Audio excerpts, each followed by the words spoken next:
The story of the Annabelle doll is deeply embedded in paranormal lore, a blend of real-life events and Hollywood embellishments that have transformed it into one of the most chilling tales of demonic possession in modern history. The tale is rooted in the experiences of real-life paranormal investigators Ed and Lorraine Warren, who became involved in the case in the 1970s. Here's a longer, more detailed retelling of the entire haunting story. The story of the Annabelle doll begins in 1970, when Donna, a nursing student in Connecticut, received a Raggedy Ann doll as a birthday gift from her mother. Donna shared an apartment with her friend Angie, and the doll seemed to be a harmless addition to their home. The two women, like most young adults, thought little of it at first. But soon after bringing the doll into their lives, unsettling events began to unfold. Donna and Angie started to notice that the doll would move on its own. It wasn't just that it would change positions slightly. Sometimes it would appear in places where they were sure they hadn't left it, such as on the couch or standing against a wall. These small but unnerving shifts in the doll's placement were the first sign that something was wrong. The disturbances didn't stop with the doll's movements. Donna and Angie began finding handwritten notes throughout the apartment. These notes, written on parchment paper, contained eerie messages, such as, "Help us" and "Help Lou." The strange part was that neither Donna nor Angie had ever seen the parchment paper before, nor did they know where the notes came from. They couldn't explain how the messages appeared in their apartment. While Donna and Angie tried to ignore the events, their friend Lou soon experienced something far more terrifying. Lou, who had been skeptical of the doll's sinister reputation, was about to be introduced to something far worse. Lou, who frequently visited Donna and Angie's apartment, started experiencing increasingly disturbing events.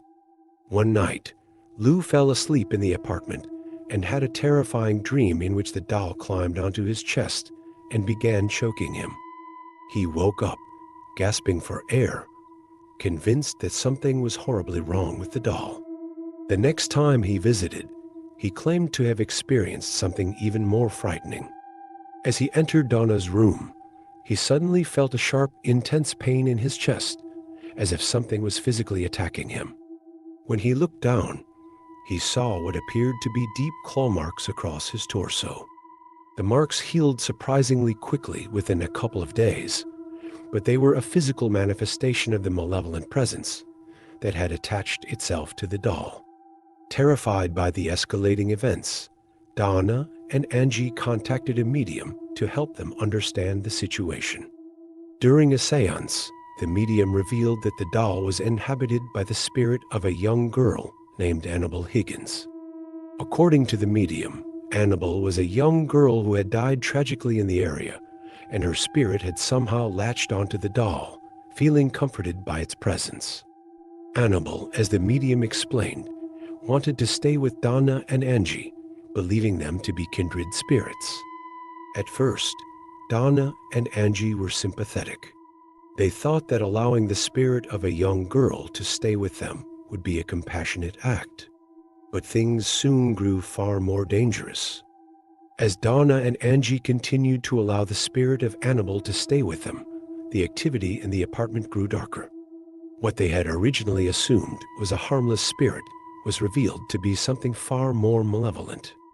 The presence within the doll began to manipulate its surroundings, moving beyond simple physical phenomena like shifting positions.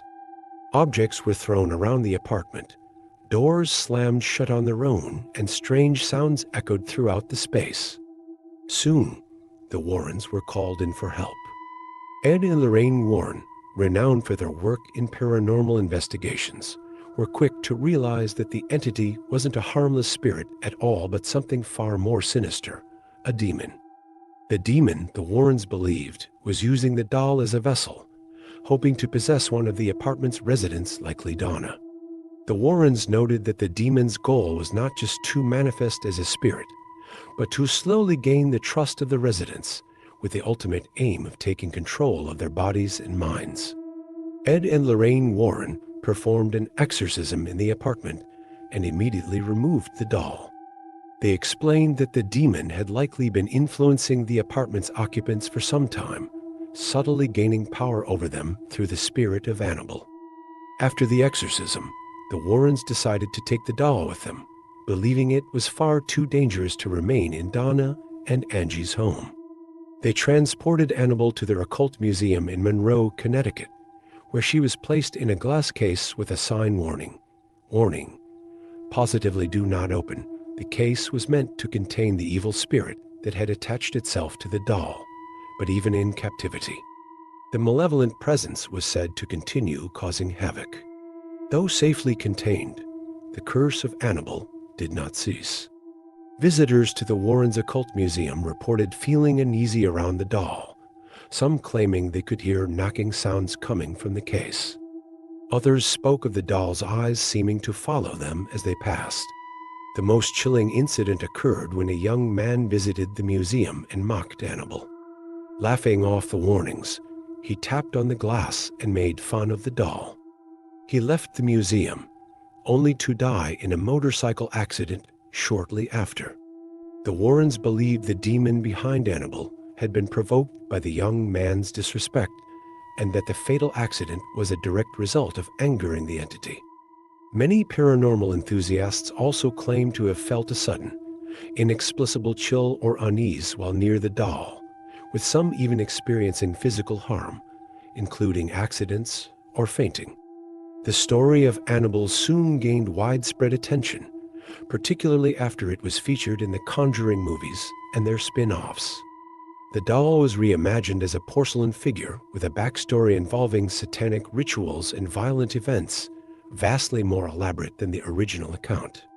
While these cinematic adaptations have added layers of fiction, they remain based on the Warrens' testimony and the real-life events surrounding the doll. Today, Annabelle still resides in the Warrens Occult Museum, now managed by their son-in-law, Tony Spera, encased in glass, where she remains one of the most famous paranormal artifacts in the world.